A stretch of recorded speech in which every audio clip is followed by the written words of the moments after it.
O Raul não falou, mas o primeiro documento, talvez ele não lembrou, feito, que questionava o que poderia acontecer abaixo, foi a partir de questões levantadas pelo Bernardo, que era um agrônomo, junto com o Raul, e o Raul produziu, o Raul desenha muito bem, produziu um documento chamado Que Grande Mocooca. É uma cartilha simples, que a mocooca, na linguagem do ribeirinho de Cametá, é uma tapagem de igarapé.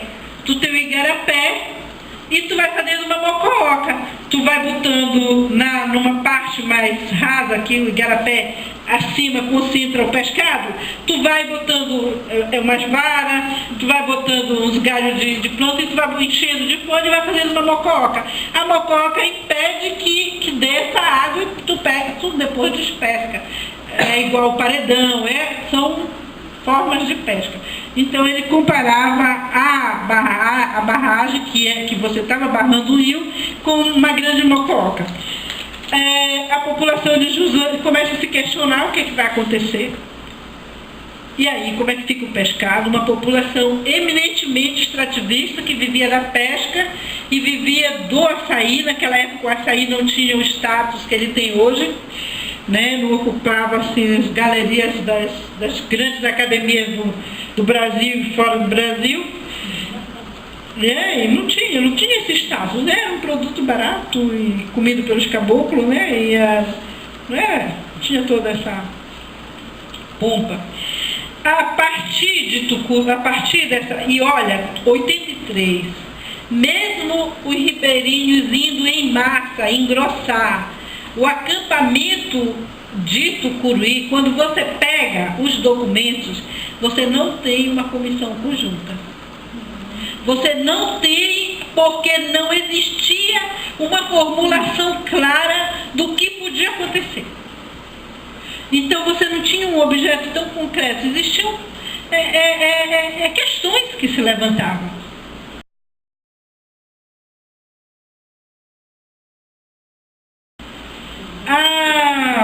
A partir de 84 se criou uma organização, eu acho que foi 84, que vem para Tucuruí discutindo a questão indígena do Xingu, a Comissão Pró-Índio de São Paulo. Ela chega, acho que em 84, a Lúcia Andrade. E ela começa a se aproximar e ajudou lá, e se criou a CATU. A CATU era uma comissão de atingidos da hidrelétrica de Tucuruí, e é um termo para abarcar todo mundo. E a partir daí, as questões da jusante, elas vêm, mas elas se formulam melhor os questionamentos. Quando fecha a barragem, em 84, aí a população de Jusante começa a enxergar o nó. Você vê o leito do rio, você vê a quantidade de peixe estragado que morreu, que foi puxado com pá mecânica. Aí a população se dá conta que o buraco é mais embaixo, né? E aí começa uma série de outros problemas. Paralelo a isso, antes do fechamento, acontece o fato que foi por muito noticiado, de que a Caixa de Pecúlio dos Militares, a CAPEM, que ganhou a licitação para fazer o desmatamento da área do lago, ela tirou a madeira nobre e a massa vegetal que era para tirar, ela não tirou, e botou um produto químico conhecido como agente laranja. Isso, e mais a história de que tinha madeira venenosa e tal, e tudo isso. Certo que quando o rio seca, a população é um processo constante de não falar com a população. Mesmo você tendo forçado se criar um espaço de diálogo, que foi desde a comissão de 82 e depois de 83, e é reconhecida pela CONTAG. A CONTAG tinha em Brasília essa capacidade de dialogar mesmo na ditadura, mas ele não estabelece um diálogo.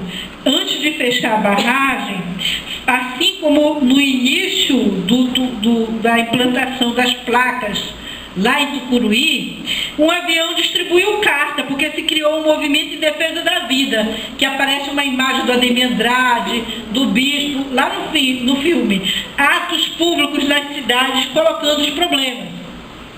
Mas eles não dialogam, eles colocam uma carta e sempre no sentido de levar as pessoas para o recuo, sempre no sentido de fazer com que as pessoas não avancem, de dizer, olha, mas cuidado, você está brigando com o governo federal, você está brigando não sei com quem. E aí as rádios locais, ela chegava a criar todo um movimento de divisão de opinião, dizendo que quem questionava a barragem de Tucuruí, ele era contra o progresso. Ele não queria o progresso. E chamava o bispo Dom José de Urubu, ave agorita. Só anuncia o mal, só anuncia coisa ruim. Nunca fala que isso tem progresso. Aí fecha, aí tem os problemas, até Baião não consegue nem sair os barcos lá, que a água baixou, ali em Nazaré dos Patos, aquela região. Quem estava lá, quem foi, e aí tu tem um outro tipo de prejuízo, porque tu tem barcos de madeira que fica muito tempo no sol, e aí quando volta já ressecou, caiu o calafeto, tu tem N problemas. Então se a gente fosse conseguir inventariar os problemas econômicos que essa população sofreu em função dessa forma autoritária, de pensar e de interferir na construção daquilo que eles concebem como desenvolvimento, olha, a economia popular ela foi fortemente afetada. Aí você tem todo um movimento que passa a se organizar, mas você não avança do ponto de vista do diálogo, não avança do ponto de vista, mesmo você tendo universidades, você tendo IPA, que se debruça em discutir possibilidades de dano.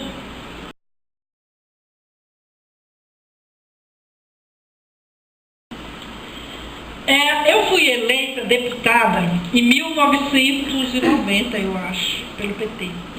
Em 90, olha, que eu acho se eu que fui eleita, eu não sei, imagina. Então, em 92, eu propus na Assembleia Legislativa a CPI da barragem de Tucuruí.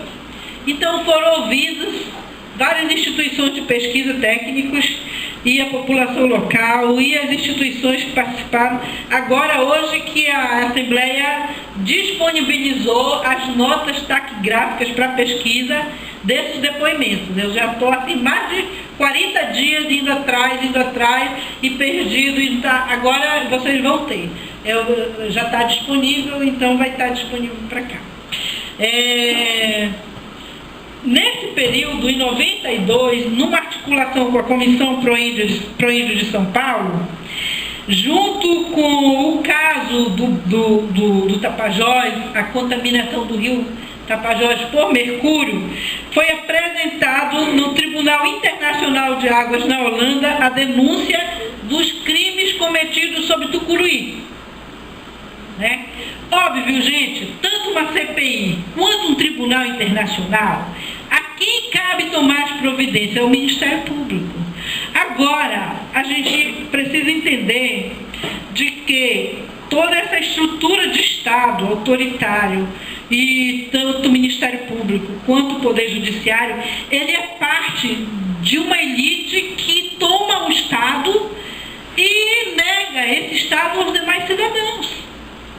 Então, não é à toa que o Ministério Público não toca para frente as ações que o Estado tem que ressarcir essa população que teve sua economia danificada. Quando você discute a economia da região do Baixo Tocantins, em Cametá se falava em 115 toneladas de pescado por semana. E isso cai para 5. E isso, hoje você tem um problema entrevistando as pessoas, deixa eu ver se eu não, antes de pular para isso, para mim seguir uma cronologia. Bom, eu falei que o caso foi apresentado porque você não consegue avançar no Brasil. Você tem uma elite tão cristalizada do ponto de vista da manutenção do status quo, da negação do Estado aos demais cidadãos, que não anda, que ninguém faz nada, que não tem para quem vai pedir para o Papa, só se for. Então, você tem Tucuruí com todo o discurso que eles faziam de que era o desenvolvimento que estava chegando, de que quem se contrapunha, fizesse qualquer questionamento, ele era um urubu, uma ave agorenta, alguém que só queria o mal, que não fazia, não reconhecia que aquilo era o progresso.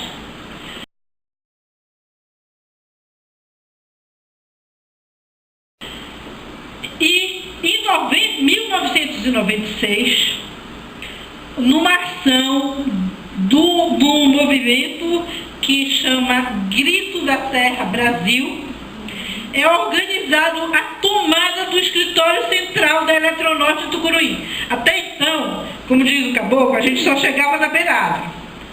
A gente ficava na margem, a gente não conseguia ter força para ir mais dentro. Esse movimento conseguiu fechar as entradas da Vila Permanente e ocupar o escritório central da barragem, dentro da Vila Permanente, e fazer uma greve de fome. E olha, com todos os problemas que tinha, o que a população enxergava como uma temática importante para pautar? A energia. Porque a barragem estava em funcionamento desde 1984, e 10 anos depois, a cidade de Tucuruí, parte da cidade de Tucuruí não tinha energia da barragem de Tucuruí. Os outros municípios da região, nenhum. Entendeu? Então, mas isso era o desenvolvimento. Então, a partir desse movimento, ele conseguiu ir chegando os linhões para a energia, porque tinha alguns municípios que a energia, ela era termoelétrica, era diesel, ela começava às 7 da noite, 10 da noite desligava o motor, a cidade estava no escuro. O negócio de Limoeiro da Juru, Oeiras do Pará, não tinha. Pois é. Não, lá em 93. Exatamente. Então, a população enxergava isso aqui.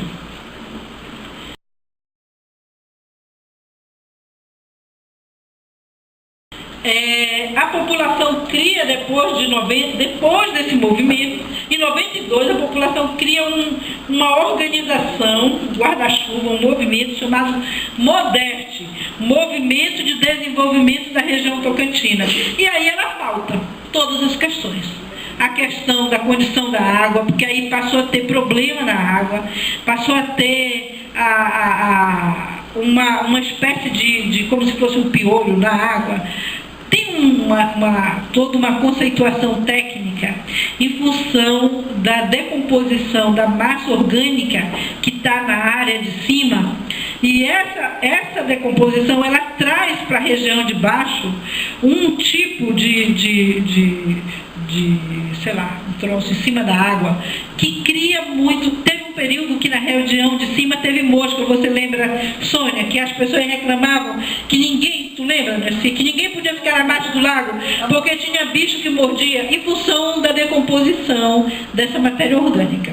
E essa coisa aconteceu abaixo. E hoje, qual é a discussão que se faz abaixo? Não, naquela época ainda, em 92. O rio, ele tem uma série, e acho que tem Tucuruí, ele tem um conjunto de problemas que a universidade inteira se debruçando sobre ele, todas as áreas, ainda sofre problema. Então você tem um problema na água, na composição da água, na cor da água.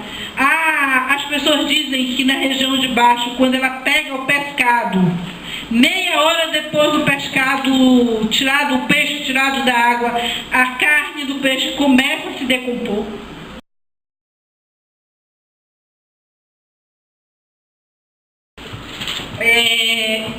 Mas quando que o movimento ele começa a pensar do ponto de vista de políticas compensatórias para para esse dano todo. É a partir de 2001, 2002, com a chegada do governo Lula, que se cria o Codejus, e o Codejus que participa efetivamente a universidade, as prefeituras, as câmaras de vereadores, o movimento social, CUT, FETAGRE, sindicatos, e começam a pensar e a propor ações no sentido de compensar os danos que estão causados. E aí tem danos que não tem como compensar. Por exemplo, não foi feita a escadinha de peixe. Quem controla a vazão do rio é a Eletronorte, pela sua conveniência. Quando é conveniente para ela abrir as comportas e deixar a água sair, porque chegou no limite, ela abre. Quando é conveniente ela fechar as comportas, segurar a água em cima, ela fecha. E o que é que isso, qual é o rebate disso para a população que está embaixo? Nas entrevistas, o pessoal que trabalha com pesca diz o seguinte, que no período da Piracema, já teve um problema sério, que foi que algumas espécies que subiram antes do fechamento da barragem não puderam descer mais. Então elas desapareceram definitivamente. Abaixo, os peixes, eles pegam as barrancas do rio, as laterais do rio, a margem do rio, a parte mais seca do rio, que outro peixe não pode vir comer as ovas, e lá eles desovam. Mas quando a Eletronorte fecha a comporta, a água baixa e essa ova fica exposta ao sol e ela apodrece. Então começa um odor de podridão na água abaixo muito forte. Aí isso implica novamente na qualidade da água, mas implica na diminuição do pescado. Qual é o movimento que a população está fazendo? É de identificar os poços naturais e fazer o controle e fazer do pescado no sentido de evitar a pesca predatória para poder ter peixe.